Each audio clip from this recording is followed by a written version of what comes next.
প্রতিদিন আমাদের চারপাশে ঘটছে অসংখ্য ঘটনা। এর মধ্যে আলোচনায় আসে হাতে গোনা কিছু, তবে সময় ও পরিস্থিতির প্রেক্ষিতে গুরুত্বপূর্ণ হয়ে ওঠে কিছু বিষয়।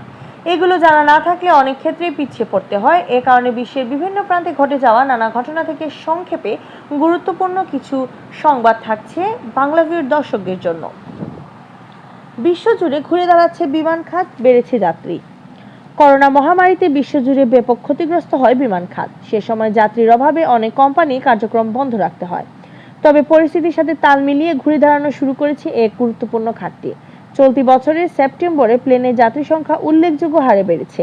ট্রেড অ্যাসোসিয়েশনের তথ্য অনুযায়ী 2021 সালের চেয়ে যাত্রী ট্রাফিক বেড়েছে 57%। মঙ্গলবার 8 নভেম্বর কাতার ভিত্তিক সংবাদ মাধ্যম আল জাজিরার এক প্রতিবেদনে এ তথ্য জানানো হয়।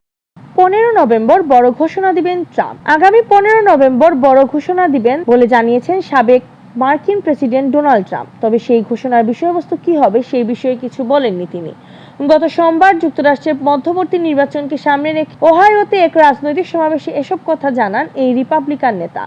জলবায়ু বিপর্যয়, 30 বছরে হারিয়ে যাবে আর্কটিকের বরফ। বৈশ্বিক উষ্ণতা বৃদ্ধির প্রভাবে আগামী 30 বছরের মধ্যে উত্তর মেরু আর্কটিক সাগরের বরফের মজুদ হারিয়ে যাবে। আন্তর্জাতিক জলবায়ু গবেষণা সংস্থা international cryosphere climate initiative research network মঙ্গলবার একটি গবেষণা প্রতিবেদন প্রকাশ করেছে। সেখানে উল্লেখ করা হয়েছে এ তথ্য। ইরানের মাজারে হামলা, 26 বিদেশি গ্রেফতার। ইরানের দক্ষিণাঞ্চলীয় সিরাজ শহরে শাহচেরাগ মাজারে রক্তক্ষয়ী হামলায় জড়িত অভিযোগে 26 বিদেশি নাগরিককে গ্রেফতার করা হয়েছে।